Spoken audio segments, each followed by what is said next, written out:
Bonjour Alexis Levrier. Bonjour Pierre. Merci d'avoir accepté notre invitation. Alexis, tu es maître de conférence à l'Université de Reims, chercheur associé au GRIPIC, le laboratoire de recherche en sciences de l'information et de la communication du CELSA. Tu es spécialiste de l'histoire du journalisme plus précisément. Je t'ai invité aujourd'hui parce que j'aimerais qu'on revienne ensemble sur les propos du président du Conseil supérieur de l'audiovisuel, Roch-Olivier Maistre, qui était hier au micro de Sonia De Villers sur France Inter.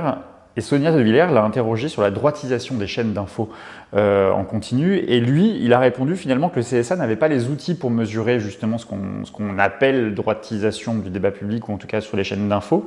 D'abord, avant de rentrer dans les éléments de réponse du président du CSA, est-ce que tu partages ce constat sur la droitisation ?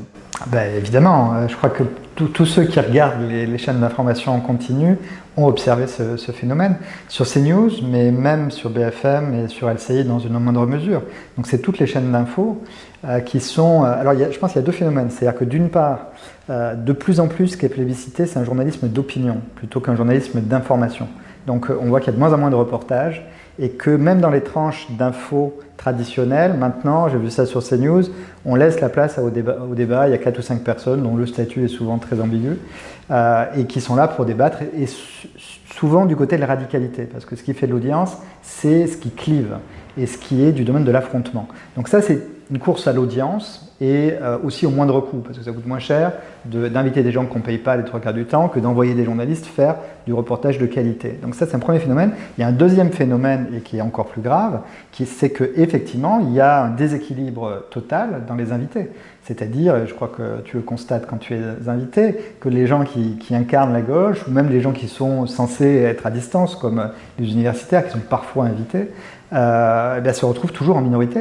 Et on a l'impression que, moi quand je vois Jean Messia à CNews, j'ai l'impression qu'il dort sur place, qu'il doit avoir une chambre. Il y est tout le temps. Bon, et alors après, ce sont des gens qui peuvent avoir du talent, qui souvent donnent un nouveau visage. Quand on regarde Charlotte Dornelas, Geoffroy Lejeune, la rédaction de Valeurs, alors qu'elle incarne quand même une droite rance, moisie, qui vient un peu de Maurras, de Barrès, de la libre parole, de l'Action française. Il y a quand même toute une longue histoire de la presse d'extrême droite dans laquelle s'inscrit Valeurs, ou ce que Valeurs est devenu depuis 10 ans. Or, ils incarnent ça, mais avec un côté plus jeune, plus dynamique, plus sympa, en un mot.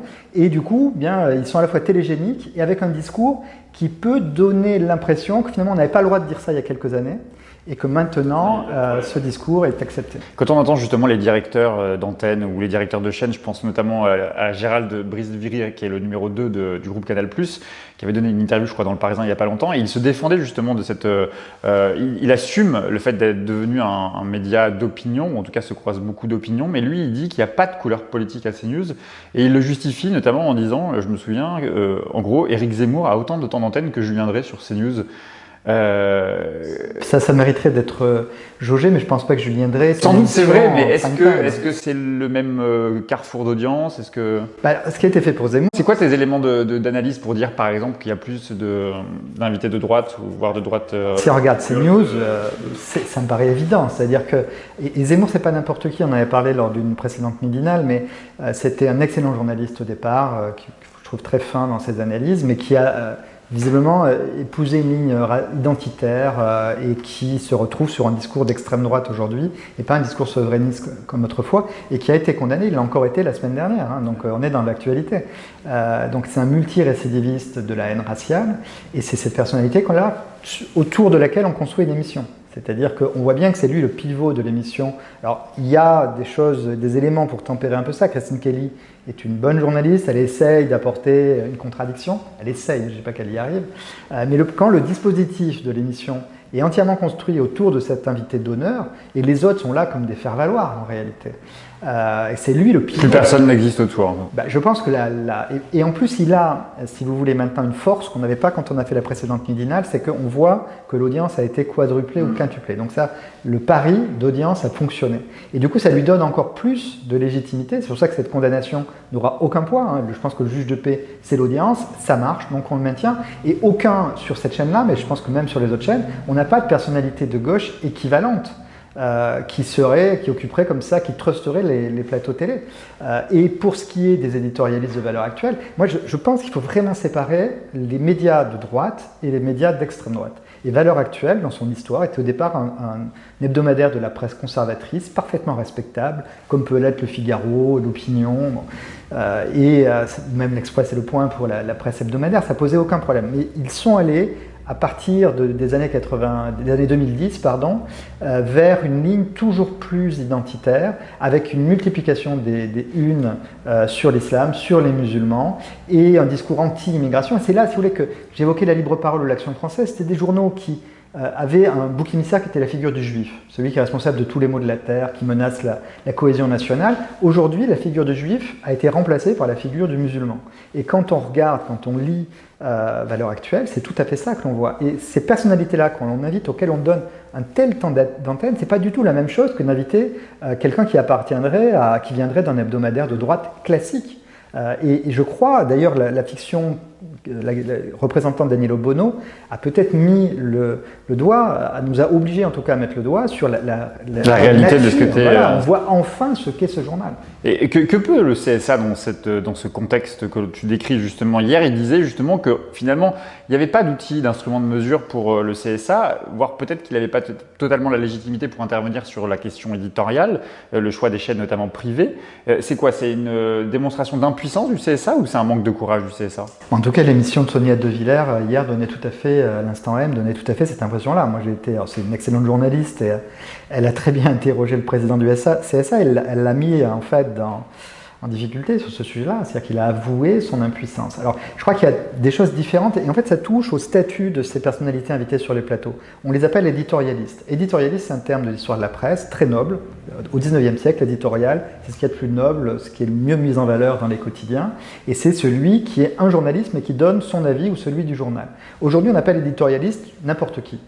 Des gens qui peuvent être des politiques reconvertis plus ou moins, donc des journalistes mais qui ne sont plus forcément journalistes, des gens de la société civile, des universitaires, il y a de tout. C'est un terme attrape-tout. Et quand il s'agit de politique, là le CSA dispose d'instruments parce que vous pouvez être comptabilisé comme étant membre d'un camp et là il faut que les équilibres soient respectés, surtout en période électorale, hélas. Il faudrait qu'on pourrait l'élargir. Mais quand il s'agit de journalistes, je crois qu'effectivement en l'état, le CSA ne dispose pas d'instruments. Il peut, si la ligne éditoriale franchit un certain nombre de limites éthiques, quand il y a par exemple, quand on a diffusé, le LCI avait diffusé le discours de Zemmour, pour lequel il a été condamné justement la semaine dernière, en intégralité alors qu'il faisait de la haine raciale tout au long, là le CSA peut, avant que la justice se saisisse de l'affaire, prendre un certain nombre de sanctions sur la teneur, sur le discours, mais sur la représentation de ces journalistes, c'est difficile. Alors peut-être que justement, il faut mener une réflexion collective, soit pour que le CSA soit doté de ces nouveaux instruments, soit par exemple, il y a un nouvel outil qui est le Conseil de déontologie de l'information, qui n'en est qu'à ses débuts, qui manque encore de clarté dans ses objectifs, qui n'a pas pour l'instant de pouvoir de sanction, mais peut-être qu'il pourrait donner au moins des avis qui obligeraient ces chaînes à se remettre en question.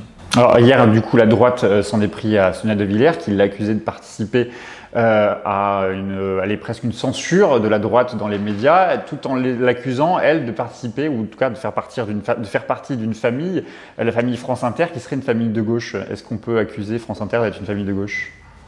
Alors, la couleur politique de Radio France, elle a varié selon les époques. Actuellement, c'est vrai qu'elle joue un rôle de contre-pouvoir. Il y a pas mal d'émissions assez irrévérencieuses avec des formats qui, notamment dans la matinale, qui vont coexister. C'est-à-dire qu'on fait venir des humoristes qui sont plutôt de gauche, il faut le dire clairement, qui le revendiquent d'ailleurs, au milieu de tranches d'information. Pour autant, je crois qu'il y a un souci, une rigueur, et si le Radio France bat ses records d'audience et donne autant de satisfaction à ses auditeurs, c'est parce qu'un équilibre est respecté. Et puis de toute façon, je le disais, c'est pas du tout la même chose d'avoir des personnalités de droite ou de gauche et d'avoir des personnalités d'extrême droite qui sont dans l'imprécation, dans la haine, qui franchissent constamment des limites éthiques et des limites juridiques. Donc à supposer même qu'il y ait des gens de gauche sur Radio France, ce qui serait grave, c'est s'ils étaient dans la haine, mettons que la haine de classe remplace la haine de race et qu'on sorte des limites de la loi ou des limites de l'éthique, et c'est évidemment absolument pas le cas.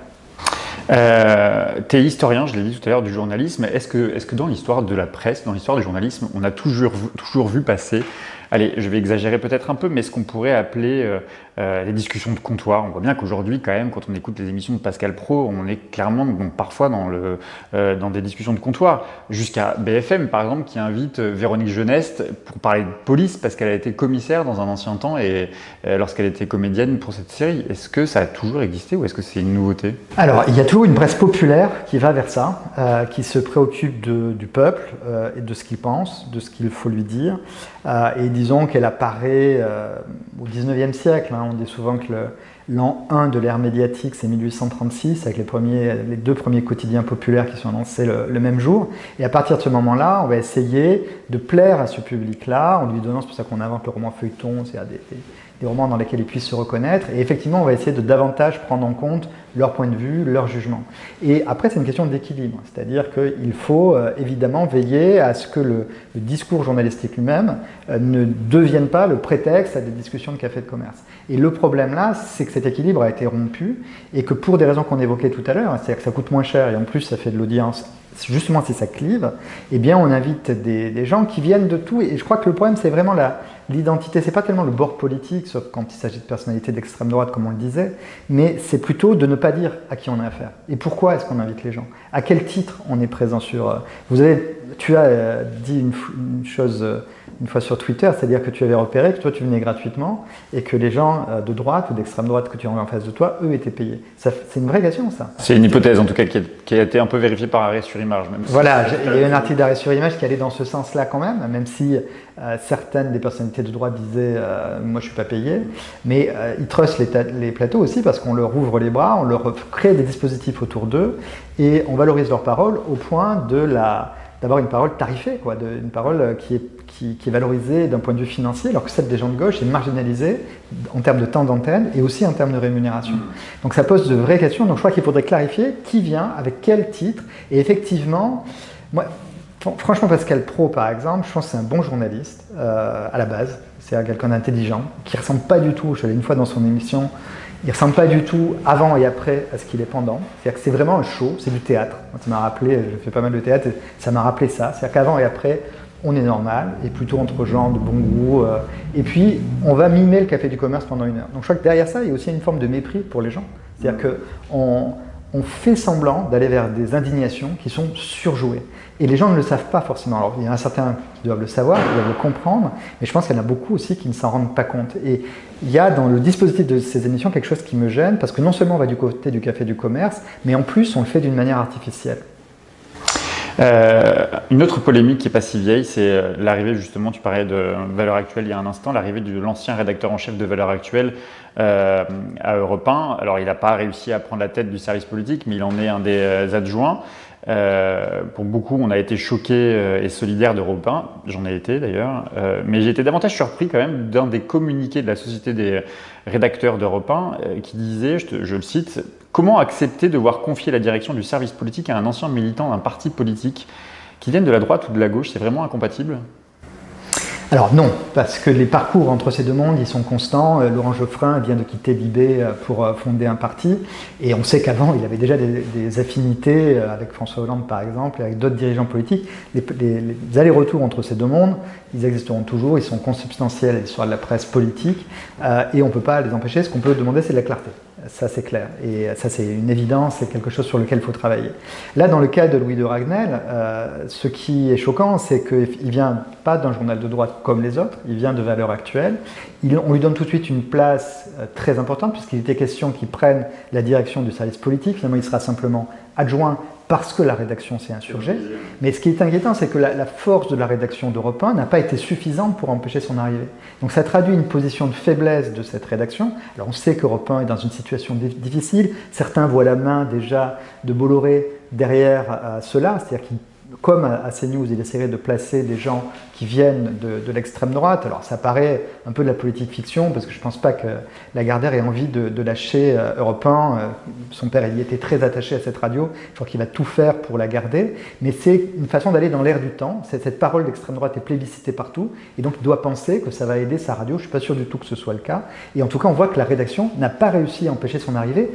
Louis de Ragnel, il faut aussi se rappeler, c'est peut-être aussi une des explications, c'est pas n'importe quel journaliste, c'est celui qui avait permis l'interview par Emmanuel Macron en octobre dernier dans Valeurs.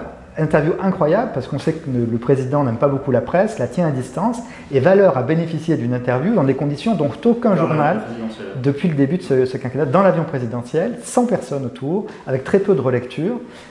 Et l'entourage, Philippe Grandjean par exemple, n'avait pas été prévenu et a plutôt mal vécu cette interview.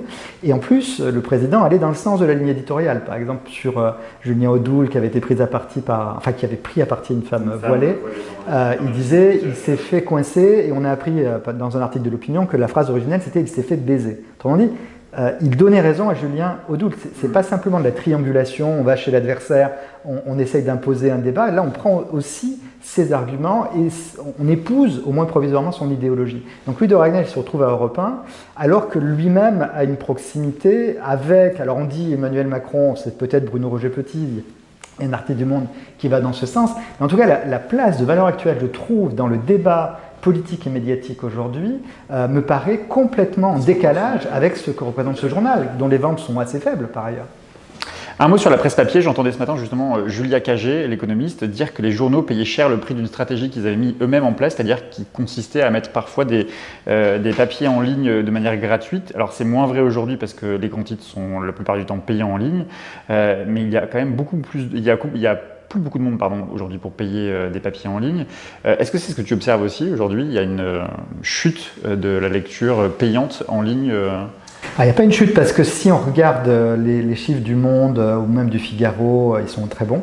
C'est-à-dire qu'ils n'ont jamais eu autant d'abonnés numériques. L'équipe aussi, ils ont eu un passage difficile, mais en raison de l'actualité. Donc il y a des journaux qui ont bien pris le virage numérique, mais on a commis une erreur gravissime dont on paye encore les conséquences au début de l'ère d'Internet, qui était de croire que l'information pouvait être gratuite. Et tout le monde pensait que les revenus publicitaires suffiraient, et évidemment ça n'a pas fonctionné. Et quand Mediapart ou Arrêt sur Image sont passés sur un modèle payant, il y a certains, je me souviens de ce que disait Alain Minc, il disait, en même temps Alain Minc c'est une boussole qui indique toujours le sud, on est à peu près sûr qu'il va se tromper quand il dit quelque chose, et là il a annoncé l'échec de Mediapart en disant de toute façon ça ne peut pas fonctionner, la presse sur internet ne peut être que gratuite. Bon.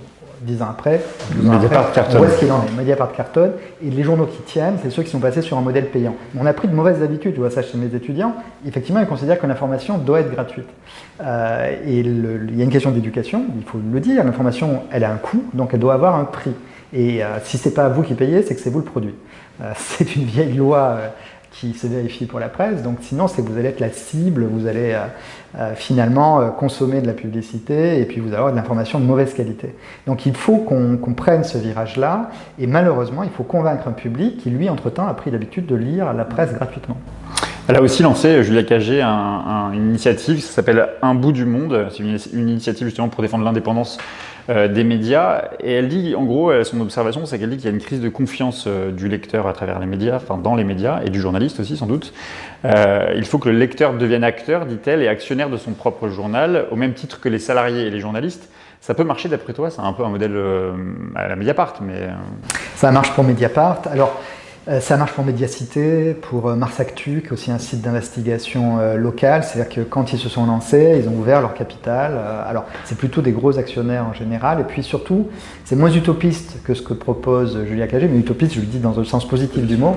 C'est-à-dire que chaque actionnaire a une voix proportionnelle au montant qu'il a. Oui, qu'on donne 1 euro, 500 euros, 10 000 euros, tout le monde a la même voix. Ça, c'est l'idée de Julia Cagé. Voilà. Et ça, c'est une très belle idée. J'espère vraiment que ça va fonctionner. C'est différent pour Le Monde, qui a un équilibre financier en ce moment. Donc, il s'agit d'un capital supplémentaire. Alors que là, on parle de sites qui se sont créés comme ça, qui avaient besoin de cette mise de départ. Donc là, il s'agit de proposer finalement à ces journaux, d'abord Le Monde, mais elle voudrait élargir ça après à d'autres médias, un capital supplémentaire qui impliquerait les lecteurs. Moi, j'espère vraiment que ça va marcher parce que on voit bien que, et on l'a vécu l'an dernier quand Mathieu Pigasse a essayé de faire entrer Daniel Kretinsky dans le capital du Monde sans consulter la rédaction. Alors, finalement, ils ont signé un droit d'agrément, ce qui fait que la rédaction aura son mot à dire en cas de changement comme ça à la direction capitalistique du journal. Mais évidemment, on souhaite tous aller vers un modèle où ce sont les lecteurs eux-mêmes. Elle préside la Société des lecteurs du Monde, Julia Cagé, et c'est à ce titre qu'elle porte cette initiative pourrait contribuer à l'indépendance éditoriale du journal. Mais même, il faut bien avoir conscience, il n'y a pas de modèle totalement pur de financement de la presse. Quand c'est le modèle étatique, il y a le risque de l'intervention de l'État. Quand c'est le modèle privé, il y a évidemment le risque de l'intervention des actionnaires. Et même si c'est le public, il y a le risque que ce public veuille modifier la ligne éditoriale du journal. Or là, je crois qu'il faut vraiment cette idée-là, c'est-à-dire qu'on doit garantir à la rédaction du journaliste, voilà, la possibilité de faire son travail dans les meilleures conditions possibles. Il ne faut pas que ces lecteurs, un jour, se mettent à rêver de pouvoir bousculer cette ligne éditoriale. J'ai une dernière question, Alexis. Demain s'ouvrent les 13e Assises internationales du journalisme à Tours. Et évidemment, la question du Covid sera centrale dans la plupart des thématiques et des tables rondes. Qu'est-ce que la crise sanitaire va ou a déjà changé dans la presse?